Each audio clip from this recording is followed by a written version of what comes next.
The subject is Y explaining nuestro tema human es nature. la Here is a explicación de la remarkable naturaleza passage. humana.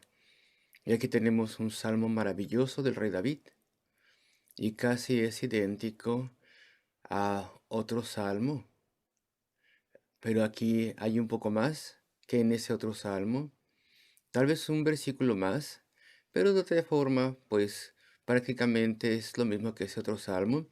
Aquí también refleja las ideas que vemos en otros dos salmos. Y dice entonces, dice el necio en su corazón, no hay Dios. ¿Y por qué David comienza este salmo con lo que uno podría pensar que es una forma que insulta? Al principio no parece que sea la mejor forma para poder atraer la atención de los incrédulos, por ejemplo, porque dice, el necio dice en su corazón, no hay Dios. Y bueno, es obvio que comenzar el salmo así, hablando del necio, pues eso atrae atención a lo que él va a decir. Y es un método eficaz porque entonces escucharemos. Y David no está insultando a nadie en absoluto. La escritura dice claramente, y escritura que David ha escrito, dice claramente que el hombre tiene capacidades maravillosas que Dios le dio. Y el hombre en muchos aspectos es brillante. Por ejemplo, el abismo tan grande que hay entre los animales y el hombre. Y ahí tenemos al hombre con la capacidad de raciocinio, con maravillosas capacidades que analiza cosas, investiga, debate, saca conclusiones y las capacidades intelectuales del ser humano son maravillosas y él es alto, muy por encima de cualquier animal y de vez en cuando aquellos que desean promover las teorías de la evolución señalan tal vez algún animal o algún otro animal donde se ha visto que hay una cierta forma, un cierto nivel de comunicación entre esos animales. Ellos han logrado comunicarse de alguna forma, pero en realidad son unas microunidades, como quiera que esa capacidad pequeñísima de comunicación o de información sea medida. Y eso solamente nos ayuda a representar, a ilustrar, a mostrar cuán grande abismo hay entre los animales y los seres humanos, porque nosotros tenemos capacidades intelectuales, un habla sofisticada, y aún así hay cierta forma en la que podemos decir que el ser humano es necio a pesar de que pueda ser brillante. Entonces quiero yo aclarar y enfatizar que a pesar de que David, el rey David comienza diciendo el necio, el insensato, a pesar de que él empieza así, él no está haciendo de menos la raza humana, porque la raza humana Dios la creó y Dios le ha dado grandes capacidades a la raza humana, pero en lo que respecta al área espiritual, incluso los más brillantes pueden ser sumamente necios e insensatos. Y entonces mi primer encabezado, si ustedes me perdonan, será el siguiente, el necio brillante. Y es que eso es verdad al respecto de nosotros cuando estamos lejos de Dios. Sí, podemos ser brillantes en muchas formas, pero somos tan necios, tan insensatos en lo que respecta a Dios. Y es interesante, si tú tienes tu Biblia abierta, por favor, mira las palabras aquí. Dice el necio en su corazón, no hay Dios. Y tú ves que aquí hay dos palabras que en ciertas Biblias las ponen en itálicas, o por lo menos una. Dice el necio en su corazón, no hay Dios, no hay Dios. Y esta palabra hay ha sido agregada en la traducción para poder dar un verbo a la frase. Y de forma estricta podríamos decir que el original dice el necio en su corazón, ningún Dios, no Dios. Eso es lo que dice el hebreo. Eso es lo que dice el original. Y date cuenta, bueno, sí, agradecemos que los traductores nos ayuden, pero esta es una de las instancias en las que uno podría bien prescindir de esa ayuda que muchas veces nos dan los traductores, porque entonces estaría mejor.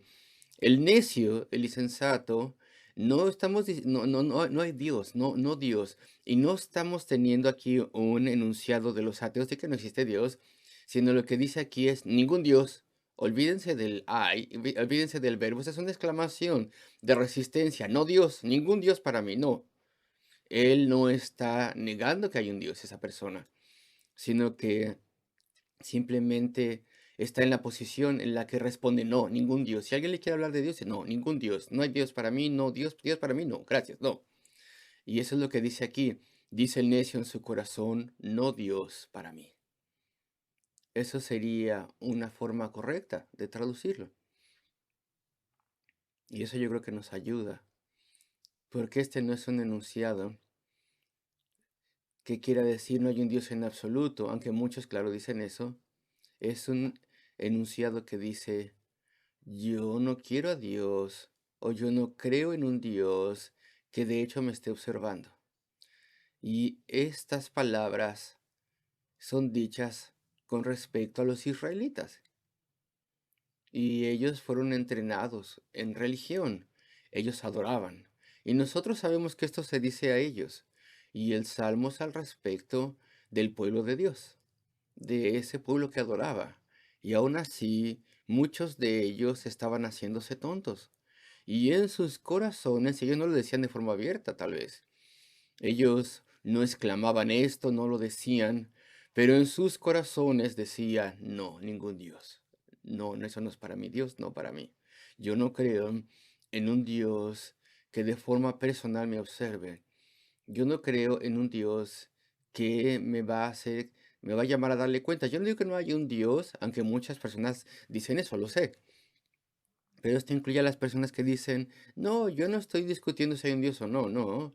Pero si Él está allí, pues Él no se interesa en mí. Y Él no me hará que le dé cuentas.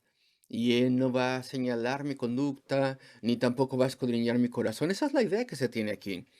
No hay Dios en lo que respecta a un Dios que observe. Ese es el punto que se hace aquí. Y el apóstol Pablo, en su carta a los romanos, él cita estos versículos y nos dice que estos versículos se les dice o se les habla a los judíos y también a los gentiles. De hecho, él dice que primordialmente esto se les dice a aquellos que están bajo la ley. Así que estos versículos se les dice a aquellos que son adoradores entrenados, a aquellos que entrenaban al Dios único y verdadero. Y aún así, a pesar de eso, ellos incluso en sus corazones tal vez no creían que Dios los observaba o que sabía lo que estaban haciendo.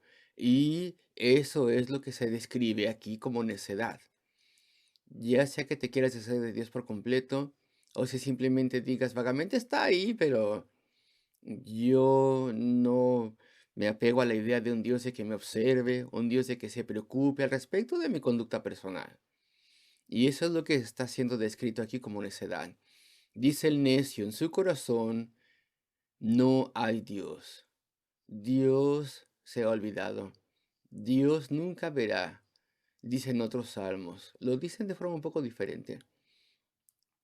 El Señor no verá, ni tampoco el Dios de Jacob considerará cosas así, dicen los salmos. El necio ha dicho en su corazón, no hay Dios.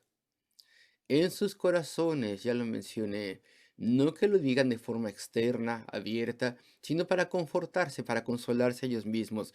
Entonces puedo hacer lo que yo quiera, dicen ellos. No hay una especie de Dios que me observe, que algún día me vaya a llamar a que le dé cuentas. Entonces puedo hacer lo que yo quiera. Sin embargo, ellos dicen de forma enfática, el necio ha dicho, ha hecho una declaración para sí mismo, en su corazón, en sus adentros. Es algo enfático y descansa en ello. Pero esto es una cosa muy fuerte de decir. Si tú te dices a ti mismo, yo no creo que haya un Dios que me mire, pues entonces te sorprenderá cómo eso cambia tu vida. Porque eso hace una gran diferencia, pues entonces no le agradecerás nunca jamás, si es que algún día lo has hecho, no le agradecerás por tu vida, por tu conciencia de la vida, por tus capacidades, no le adorarás, no tomarás ningún interés en sus estándares, en su ley, no tendrás ningún freno en tu sistema para detenerte cuando estás a punto de pecar. No tendrás ninguna vergüenza, ninguna conciencia de las cosas malas que has hecho, porque ya has dicho, yo no creo en un Dios que me observe. Eso es algo fuerte de decir. Eso es muy eficaz. Y eso es lo que hacemos nosotros antes de la conversión. Eso es lo que todos hacemos, de una forma u otra. Y eso es una gran insensatez. Bueno, aquí tengo mi segundo encabezado. ¿Qué es lo que nos hace decir este enunciado interno tan profundo? Yo no creo en un Dios que me observe. ¿Qué es lo que nos empuja a tener esa posición? Y es muy enfática, esa posición. Bueno, pues antes de responder eso, aquí está lo que has hecho. Y yo también lo hice durante años. Pero aquí tenemos lo que tú haces. Tú haces que te conviertas como una especie de jugador, es decir, al azar. Y dices, no hay un Dios. Yo no creo en un Dios que esté viéndome, que es un Dios moral, que es un Dios santo, que se interese en el comportamiento de cada individuo. Y entonces va a ser que demos cuentas. Ah, qué terrible hacer eso. Es un riesgo que tomar. ¿Tú arriesgarías tu casa o algo de gran valor para ti? ¿Tu esposo, tu esposa, a tus hijos, si pudieras? Y qué bueno que no puedes. Pero tú arriesgarías eso, te lo jugarías todo, lo pondrías al azar, todo lo que sea importante para ti, harías como apuestas. Y aquí tenemos algo que es mucho más grande que cualquier cosa que exista en la tierra. Y tú te la juegas, apuestas y dices, no hay Dios, pero ¿qué tal si sí hay? Y sí hay, de hecho. ¿Y qué tal si Él está ahí? Y sí que está ahí. Y Él te hará que vengas y des cuentas. Y tú estarás delante de Él. Sorprendente, terrible. Y toda la eternidad está delante de ti. Y todo eso está en juego en esta apuesta. Y te lo juegas, te arriesgas. Y dices, un poco de libertad de hacer lo que yo quiera y pecar como quiera. Pues entonces ya tomé la decisión en mi persona y no hay ningún Dios que me observe. Porque no hay evidencia para ello. Pues es solamente un juego de azar.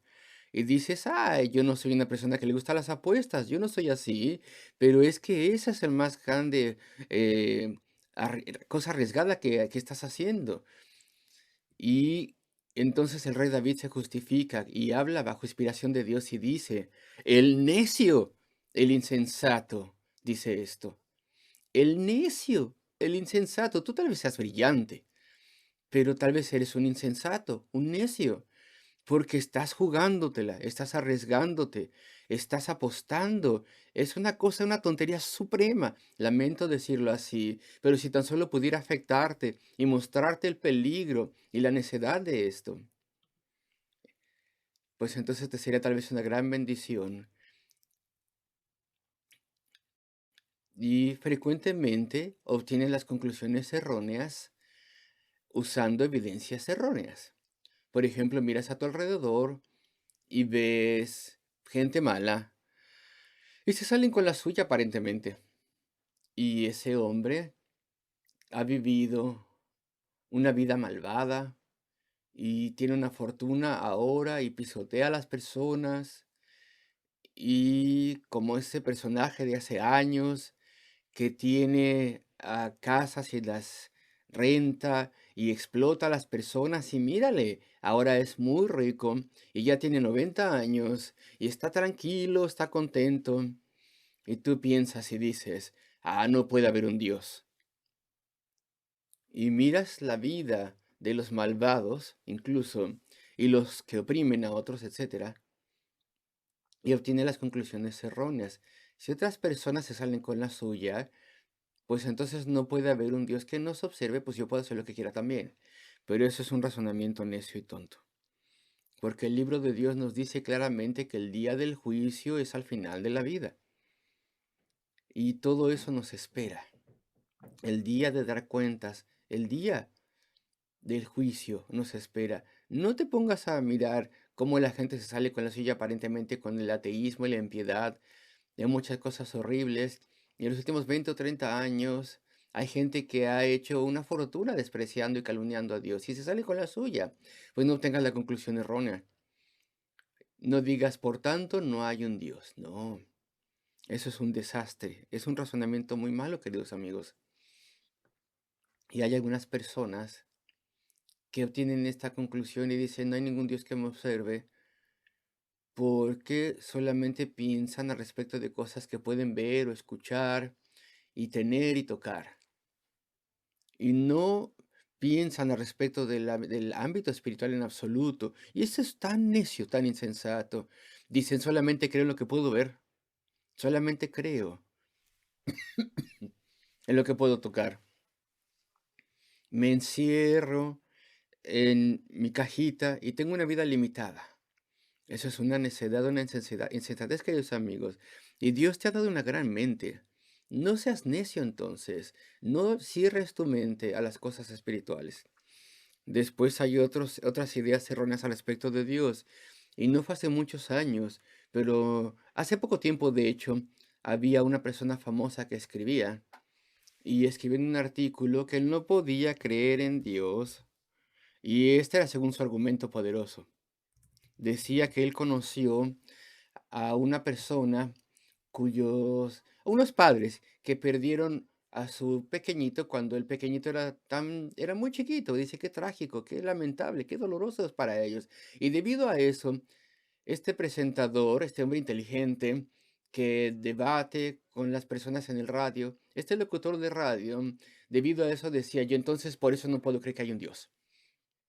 Que permita esas cosas y que tenga preocupación por nosotros. Pero te das cuenta, este buen hombre no se había tomado la molestia de investigar algo al respecto de Dios, de poder estudiar los atributos de Dios y su gran santidad y su justicia. Y él parece que no sabía, y tenía que haberlo sabido, parece que no sabía que este mundo está en juicio. Y cosas terribles pasan debido a la caída del hombre y la rebelión del hombre en contra de Dios y el pecado del hombre. Y debido al hombre, el que supuestamente es inocente y sufre las consecuencias. Y Dios en su misericordia ha enviado un Salvador. Dios está dispuesto a salvar, pero él no sabía nada de eso. Él no sabía el aspecto de Dios, cómo él obra, por qué él permite el mundo presente como está. Y no quería tampoco saber las razones. Él no quería escuchar estas cosas.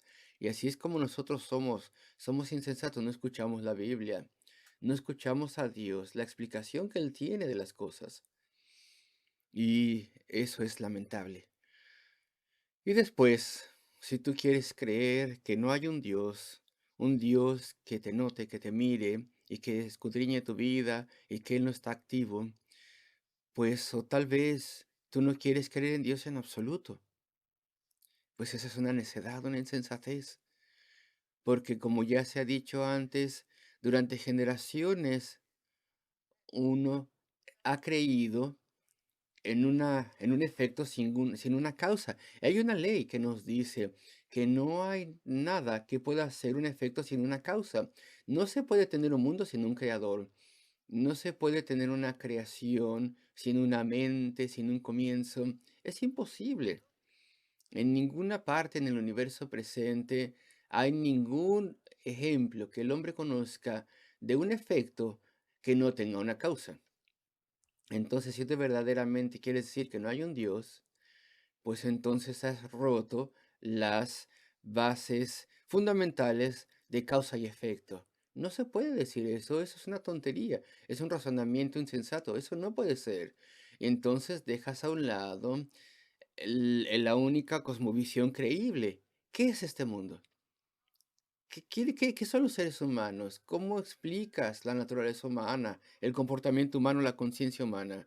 ¿Acaso hay una cosmovisión que lo explique todo? Pues en todo el mundo solamente hay una cosmovisión que explica o toma en cuenta todos los factores que vemos, es decir, la cosmovisión bíblica. Es decir, hay un creador, hay una caída del hombre en pecado y entonces tenemos la necesidad del Redentor y Dios tiene un plan eterno. No voy a dar todos los detalles ahora, pero si tú dices que no hay un Dios, pues no tienes una cosmovisión válida, no tienes una explicación para el mundo. Lo único que te queda es, todo esto pasó al azar. y un día explotará y desaparecerá al azar. Y todo esto es solamente un accidente supremo y es una farsa y no hay ninguna razón de nada de esto, no hay ninguna explicación en absoluto. ¿Tú no crees que hay un Dios personal que es santo, ante quien daremos cuentas de la vida, que tiene un propósito para la vida y tiene un objetivo maravilloso eterno? Tú no tienes la cosmovisión bíblica si no crees en Dios, pues entonces no tienes nada, porque no hay ninguna alternativa verdadera. No hay ninguna cosmovisión científico-humanista que te explique, no existe, no tienes nada. No hay ninguna explicación válida, en absoluto. Lo dejas de lado si dejas a un lado la Biblia, pero hay otras cosas también. Si tú no crees un Dios que es personal y te observa, que te salvaría y te perdonaría de tus pecados si vienes a Él, quien ha dado un camino a la salvación, pues entonces tú no tienes consuelo en la enfermedad y en la muerte. Cuando estés muy enfermo un día y dirás, ¿de qué sirvió todo esto? ¿Para qué? Pues no tienes respuesta si no crees en Dios. Cuando estés en tu lecho de muerte, dirás, ¿para qué fue todo eso? Y tú no tendrás respuesta, no tendrás propósito, no tendrás consuelo, no tendrás nada. Y todo eso comenzó cuando tú dijiste, sin ningún fundamento verdadero, sino solamente porque querías una libertad moral para hacer lo malo. Dijiste, no creo que haya un Dios que un día me vaya a hacer dar cuentas. Yo no creo en un Dios personal y santo que me observe. Y todo esto es terrible, queridos amigos. Es como tropezar y caer y morirse en la oscuridad. Cuando tú tenías una lámpara, una antorcha poderosa en la mano, y lo único que tenías que hacer era encender esa antorcha, esa lámpara. Y y cuando Cristo ya ha venido, y Él murió en la cruz del Calvario, colgado ahí para poder pagar el castigo del pecado, representando a todos aquellos que se postren de rodillas y confiesen su pecado y entreguen su vida a Dios. Pero tú más bien quieres tropezar y seguir en tinieblas y morir sin Cristo. Él está tan cerca de ti y aún así está lejos de ti. Eso es trágico. Es como caer en un abismo inmenso cuando había un rescate justo al lado de ti. Un Dios dispuesto a escuchar tu llamado y dispuesto a lavar tu pecado y cambiar tu vida y darte una relación con Él. Y eso lo llamamos la conversión a Dios. Pero aún así tú caíste a la muerte eterna. Es como luchar a través de un pantano durante millas y millas y no lo vas a sobrevivir, cuando en todo momento había un tren y tú pudiste haber sido llevado a tu destino sin nada de eso. Hay un Dios que te levantará y cambiará tu vida y escuchará tus oraciones y te bendecirá en toda tu vida y te sostendrá en tus terribles momentos y en tus más grandes pruebas. Y Él te dará un propósito y satisfacción y felicidad en la vida y una tarea para hacer por Él y después te llevará salvo a casa. Y aún así tú escogiste el camino difícil, el ir en la vida sin Dios. Es como alguien que está desmayando y muriendo de hambre, de malnutrición, cuando hay un abundante alimento. Aquí tenemos el mensaje del Evangelio y el Espíritu Santo de Dios que está dispuesto a cambiar y transformar vidas. Y decimos, no hay Dios o no, ningún Dios para mí. No, es una insensatez, queridos amigos, una necedad. El rey David está en lo cierto. El necio ha dicho en su corazón, de forma secreta a sí mismo, no hay Dios mirándome. Es tan triste. Y yo conocí a un hombre brillante hace tiempo. Y él le estaba yendo muy bien, la verdad. Llegó a ser un catedrático universitario de alto rango, varias cosas él diseñó en un ámbito que yo no conozco, y entonces eso hizo que tuviera un muy buen salario. Verdaderamente estaba avanzando en esa profesión y hasta donde yo sé, perdió una maravillosa esposa a través de una infidelidad necia e insensata. Nosotros los seres humanos podemos ser tan brillantes y tan tontísimos al mismo tiempo, insensatos. Pero lo que es más insensato es decir, no hay un Dios personal que un día me haga dar cuentas. Y todos conocemos al respecto del Titanic y su capitán, quien tomó esas decisiones fatales de ignorar las advertencias del hielo, de icebergs, y ni siquiera alentó su barco cuando le dijeron respecto del iceberg allí enfrente. Y todos sabemos lo que pasó. Un hombre de gran reputación estaba en la cúspide de su carrera, pero esa noche fue insensato. Y uno puede ser insensato. Tú puedes ser insensato en el área espiritual. Queridos amigos, vuélvanse a Dios. No sean así, necesitas a Dios, necesitas su amor perdonador. Y todos hemos leído hace poco tiempo del barco del Costa Concordia, ese barco y su capitán.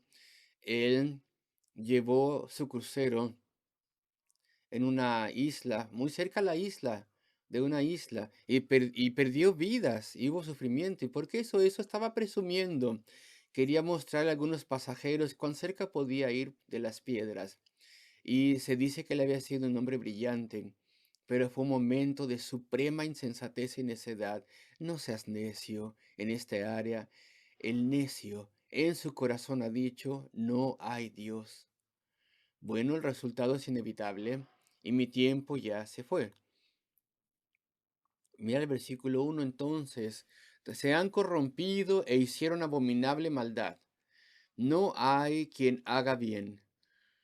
Una vez que uno toma esa decisión, no hay Dios para mí, no hay un Dios personal que me observe, pues entonces más y más te corrompes. Es inevitable. Y entonces Dios no te puede aceptar. Y la palabra aquí corrompido se aplica en el hebreo a algo que ya no puede comerse, algo que ya no está bueno para Dios, algo que ya no era hermoso a la vista. Y con toda certeza no somos hermosos ante la vista de Dios por nuestro pecado. Hicieron abominable maldad.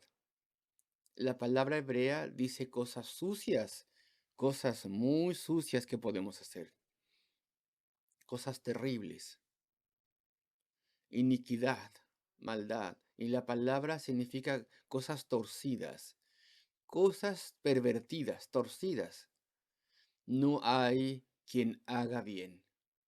Y un poco más adelante en el versículo 3, para dar énfasis, dice, no hay quien haga lo bueno, la última parte del versículo, no hay ni uno, ni aun uno. Y aquí estamos observados por Dios. Y David es inspirado a decirlo claramente en el versículo 2 y lo pone de forma que no podemos evitar. Dice, Dios desde los cielos miró. Y claro que en cierta forma Dios no necesita mirar desde el cielo, porque Él ve nuestro corazón en todo momento. Entonces, ¿por qué se dice de esta forma extraña? Que desde los cielos miró Dios sobre los hijos de los hombres. Pues lo que Dios está intentando decir es, mira, ahí está Dios.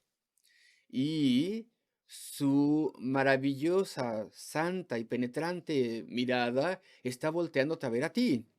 No es literalmente así, porque Dios lee el corazón en todo momento, pero para despertarnos, David dice, mira, es como si la mirada penetrante de Dios ahí está, su mirada está volteando y ahora está sobre ti y está viéndote a ti de cerca y estás bajo su escudriñamiento cercano y está leyendo todos tus actos, todos tus pensamientos y todo lo que tú has hecho lo está repasando y está mirando todas las cosas terribles que has hecho, dicho, pensado, planeado, todo lo está escudriñando.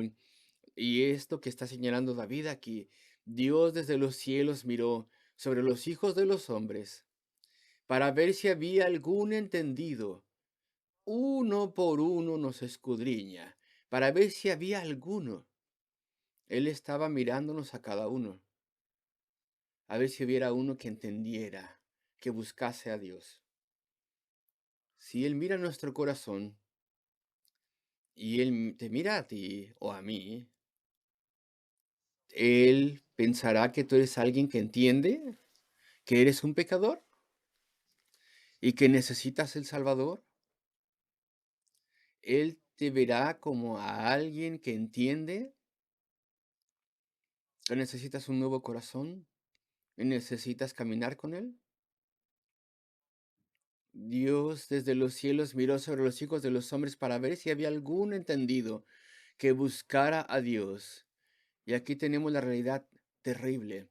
Cada uno, versículo 13, se había vuelto atrás o apartado, diríamos. Todos se habían corrompido, se habían hecho sucios. El hebreo es interesante, de hecho. Lo que dice aquí corrompido, dice por completo, se hicieron un enredo. Ese es el hebreo. ¿Y por qué entonces los traductores dicen aquí corrompidos? Pues porque esto es lo que quiere decir este enredo. Estas personas eran adoradores, pero estaban en un terrible enredo, confusión. De forma externa, iban a la sinagoga y adoraban, pero al mismo tiempo ellos adoraban ídolos en casa. Y al mismo tiempo no creían que Dios verdaderamente les observase. Todo eso era un enredo. Estaban haciendo dos o tres cosas al mismo tiempo. Ese era el problema. Y tal vez pasa lo mismo con nosotros. Ah, yo no soy tan malo, como que yo creo en un Dios más o menos. Pero eso no sirve para nada, estás en un enredo, porque no vives como si creyeses en Dios. No crees que es un Dios personal, que sepa respecto de ti, que te esté observando, que te hará dar cuentas. Así que nunca te arrepientes de tu pecado y no le amas, no le adores, no le sirves. Y tú eres la persona que está siendo descrita aquí, tú eres esa persona. Los traductores utilizaron la palabra corrompido. El original dice un enredo, con transigencia, confundidos, sin ser genuinos, sin ser reales. Bueno, termino con el versículo 6. Y David, cuando está hablando al respecto de este terrible asunto de muchos seres humanos, de demasiados seres humanos que están haciéndose tontos con Dios, dice en el versículo 6: oh, si saliera de Sión la salvación de Israel. Y estas son palabras maravillosas. Y había muchas personas que fueron salvas en el tiempo de David, muchas personas que vinieron a Dios y fueron salvas, y creyeron en la misericordia de Dios y su amor perdonador, y se arrepintieron de su pecado y habían encontrado a Dios. Y también hubo muchos que nunca vinieron a Dios. Y David está mirando hacia adelante al tiempo cuando Cristo vendría. Y de Sión saldría la salvación. Cristo, y nosotros miramos hacia atrás. 2000 años atrás vino Cristo. Cristo, la segunda persona de la deidad, quien es igual al Padre, se encarnó. Y entonces vino a este mundo de tiempo para poder llevar a cabo la obra de la salvación sobre la cual todo mundo dependa. Y él sufriría y moriría en la cruz del Calvario para tomar nuestro castigo si creemos en él.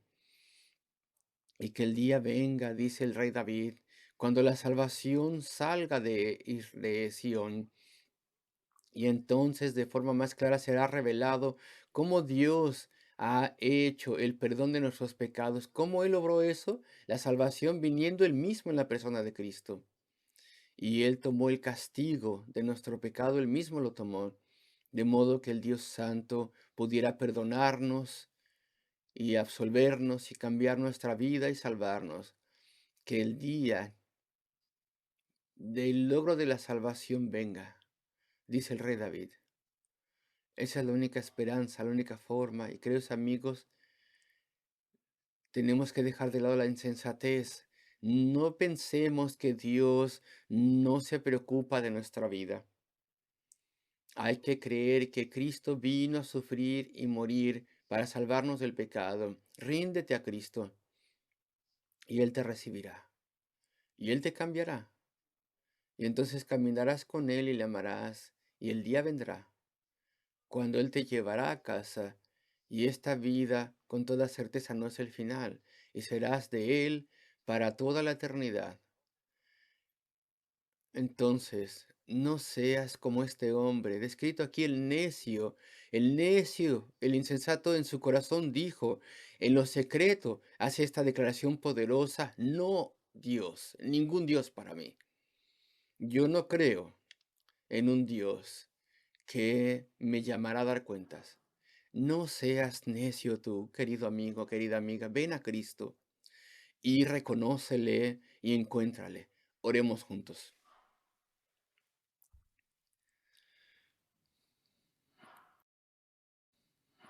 Oh nuestro Dios Padre Celestial de gracia, ayúdanos a todos te pedimos. Señor, líbranos de la insensatez y la necedad. Oh Señor, concede esa gran experiencia a muchos de que te puedan conocer y caminen contigo. Concede arrepentimiento, Señor, concede vida. Ven, Señor, obra en todo corazón. Pedimos estas cosas en el nombre de nuestro Salvador y por amor de su nombre. Amén.